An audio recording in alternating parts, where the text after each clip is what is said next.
I always feel a tad bit nervous whenever I start typing up this TV show online. I just don't feel safe. FBI, open up! Hi guys, welcome back to my channel. It's been a while since we've done a season ranking, and today we have a special one. This is probably a show that not many of you actually know about. It's a German Netflix show called How to Sell Drugs Online Fast, and they recently released its third season, so it's now eligible for a ranking. If you have seen this show, please let me know down below what your ranking would be. And without further ado, let's get into it.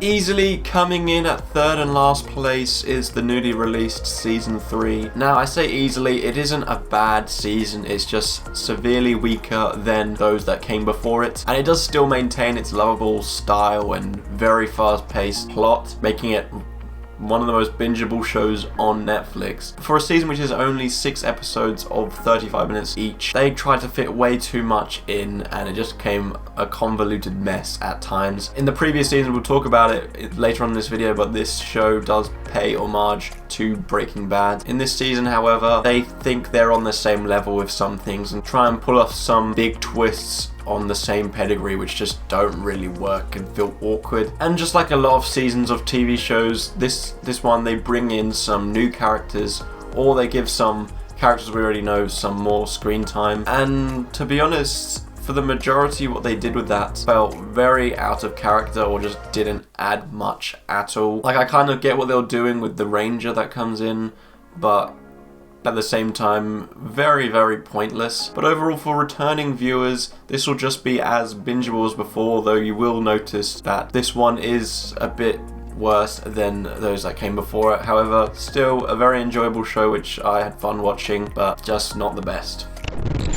Narrowly coming in at second place is Season 1. This season, of course, kicking off one of the more underrated Netflix shows out there. We are immediately introduced to this fast-paced tempo and some really stylish effects, sort of a reincarnation of Breaking Bad in some aspects, however very different, whereas it's with teenagers, it's focused online and Bitcoin is used, so it's got a lot of appeal for people my age in today's world, as those are very hot topics. The amount of detail in some scenes is quite genius, and you go from feeling very safe in trusted hands, and then out of nowhere just massive tension will pile on, which will keep you engaged. And Season 1 had a really nice balance of that. But as it is dealing with online hacking, the dark web, Bitcoin, many pop culture references, it may not appeal to older audiences. It's very much directed towards teenagers, so there won't be as many people who enjoy it, as Breaking Bad doesn't appeal to a vast viewership. But those who do like it will probably agree with me that this is one of the more underrated shows out there.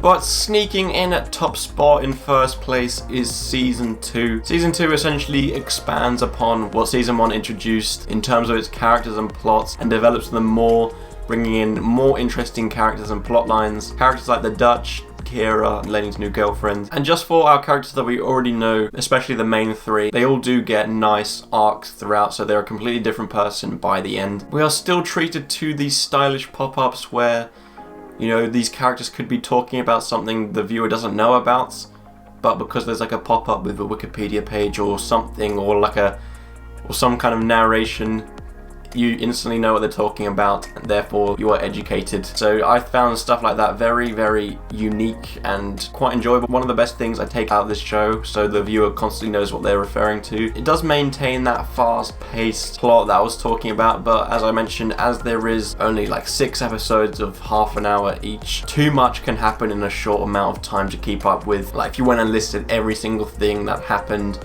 in this season, it just wouldn't feel accurate to the amount of time we actually spent. But overall, a really good season of this show, and that's why it comes in first place.